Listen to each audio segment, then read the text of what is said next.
Сайн зөрг гишүүний хэлээд байгаа зүйл дээр бас тайлбар хийхгүй бол олон нийт буруу ойлголт авах гээд байна л та. Дүүлийн шуугиантай хэрэг ч юм уу тодорхой асуудал дээр цагдаагийн байгууллагаас дуудаж уулзаа тайлбар тодруулга аваад байгаа зүйл байхгүй. За хүний эрхийн дэд хорооны дараагаар сонгогдсоноос хойш 10 сарын 22-наас хойш 3 удаа цагдаагийн албаагчтай уулзсан. Нэг нь болохоор цагдаагийн удирдах ажилтны арга хэмжээнд оролцооч гэдэг урилга авчирч 2 хүн ирсэн. Тэгж өрөөндөө уулзсан.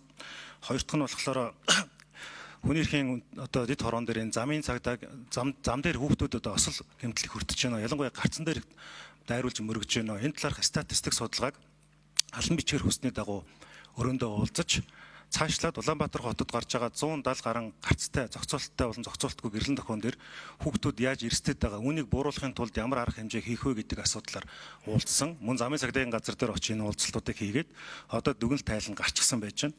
За 3 дугаарт нь болох юм бол сая өнгөрсөн 7 хоногт Сэмүт дээр донтолтын өвчин дотроо энэ захин мөрөгтэй тоглоомноос үүдсэн донтолтыг эмчлэх тухай одоо энэ асуудлаар бид нар энэ 7 хоногт Сэмүтээр очих гээд байж байгаа. Энэ асуудлаар бас цагдаагийн эрхийн газрын холбогдох албан тушаалтантай уулзаж ер нь энэ донтолтын төрөл төвшин ямар байгаа. Яг л энд бол бидэнд статистик нэгдсэн мэдээлэл олдохгүй байсан учраас их сурвалжуудтай уулзсан ийм уулзалт болсон. Түүнээс биш яг одоо ингээд одоо нийгэмд дүүлийн шуугиан болоод байгаа хэргийн асуудлаар тодруулга авах хэрэг бүртгэх мөрдөн байцаагч гэдэг юм уу процессын үйл ажиллагаанд нөлөөлөх ямар нэгэн уулзалт хийгээгүй. Эдгээр уулзлуудаа хууль зүйн байнгын орны даргатай одоо тогтмол харилцаж ярилцчихээж бас эн чинь ганцаарчсан биш. Таны хэлж байгаагаар тийм улсөржүүлсэн зүйл огт байхгүй. За ийм уулзтууд болсон юм шүү. Тэрийг бас та зөв мэдээлэлтэй байгаасаа гэж хүсэж байна. За яг гоо байнгын хорооны дэд хорооны одоо чатан дээр шилбэл зарим гишүүдийн зүгээс ийм уулзалт хийх үед нэрж асуусан асуултууд бол байгаа. Тэр дагууд нь шууд зохион байгуулаад дуудаж уулзаад болсон юм. Одоохондоо болоогүй байна. Ямар нэгэн байдлаар хувийн харьцаа гэхээс илүүтэйгээр дандаа алан бичгээр харьцаанууд явж байгаа гэдгийг танд хариуцлагатайгаар хэлье. Хууль зүйн сайдаас нь 2 зүйл тодруулъя. Нэгдүгээрт нь болохоор энэ анх энэ 3 сарын 18-ны өглөө мэдээлэл хийхэд үндэсний ив нэгдэлт одоо халтай гэдэг ийм одоо хуулийн зүйл заалт дурдсан шүү дээ, тийм ээ. За энээс хоошоогоо бол одоо таны өнөөдрийн бас дурдж хэлж байгаачлан за одоо хүнийг амиа хорлоход нөлөөсөн ч гэдгийг юм уу. За дээрэс нь одоо захин мөрөгтэй тоглоомтой холбоотой гэдэг ингээ олон асуудлууд ирлээ. Өнөөдрийн байдлаар яг энэ хэрэг дээр хичнээн хуулийн зүйл заалтаар одоо буруутгсан мэдээлэл гарчваа. Яг тэгэхээр нөгөө анханасаа нэг зүйл заалтаар явсан. Тухайлбал одоо тэр хувь хүнтэй холбоотой тодорхой мөнгөнд үнэтэй холбоотой асуудал гэдэг тэр хувь хүнийх нь асуудлыг салгаагүйгээр шууд одоо энэ байгууллага дээр нь ингээд гүйцэтгэх ажиллагаа явуулсан учраас хойшлуулшгүйгээд ингээд шүн явуулсан учраас нэг хоёрдугаар тэр одоо өглөөний 5 цаг хүртэл одоо 1 минутын нэмээд өгье. Эрдэнэ гишүүнд. Тэ байцаасан байцаагаагүй хоёрын хооронд болчлоо. Энд чинь эрүүдэн шүүх хэлбэр юм биш үү эднэргээд яг ийм асуудал дээр иргэд бухимдсан. 2 асуудал байгаа юм л та. Нэг нь болохоор тэр олон янзын цагдаагийн эрхийн газар болон хууль зүйн яамнаас гарч байгаа мэдээлүүд нь олон янзын одоо санкц бүхий ишлэл гарсан байхгүй юу? 5-6 гарцсан байх. Энэ дэр хүмүүс ямар нэгэн байдлаар яллах гээд байгаа юм биш үү гэсэн юм хардлагт өссөн байгаа. За хоёрдугаарт нь хэм бол орон 10 цагаас одоо ажиллагаа эхлээд өглөөний 5 цаг хүртэл юм болчихсон гэдэг. Тэр өөрөөр хэлбэл нөгөө зүйл заалтууд нь айгүй олон удаа холигдсон учраас хүмүүс их тэнэгэлсэн эргэлцсэн зүйл байгаа даа.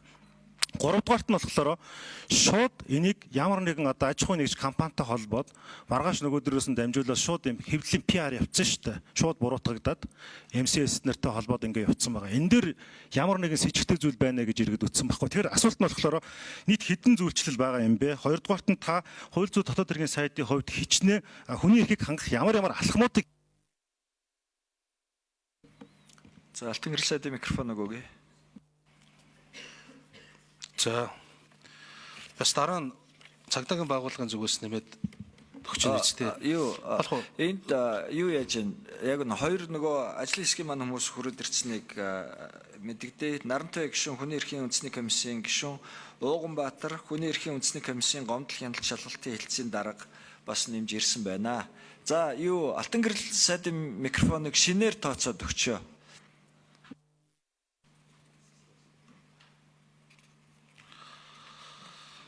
За яг энэ ташаа буруу ойлголт яваад байгаа маа.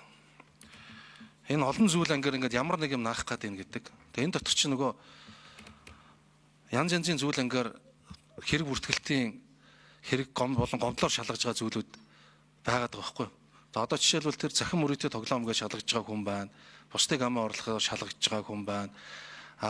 Хувь хүний нууц садруулах энэ гэмтрийн улмаас шалгаж гомдлоо шалгаж байгаа ч гэдэг юм уу. Ингээд 3-4 төрлийн зүйлээр шалгагдж байгаа өөр субъектууд энд яригадаад байгаа. Тэгэхээр ингээд хувраад нэг юмнаас өөр болоод нэг нь өөрчлөгдөөд ийн гэдэг ч юм ингээд явж байгаа байхгүй. Тэгэд энэ хооронд энэ ойлголтын зөрүү үүсчээд ингээд яваад ийн бол гэж харж байгаа.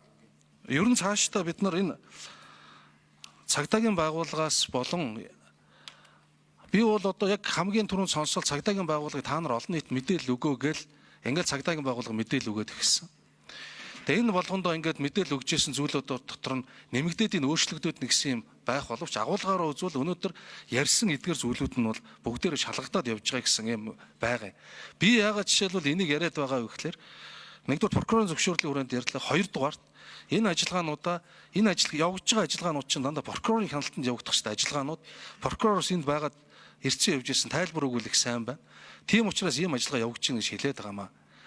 Харин дахин байр суурийг илэрхийлээд байгаа юм нь эдгээр зүйлүүд хэвлэн нийтлэх эрхчлөлөө рүү халдаж болохгүй гэдэг дээр зарчмын 100% санал нэг байгаа юм.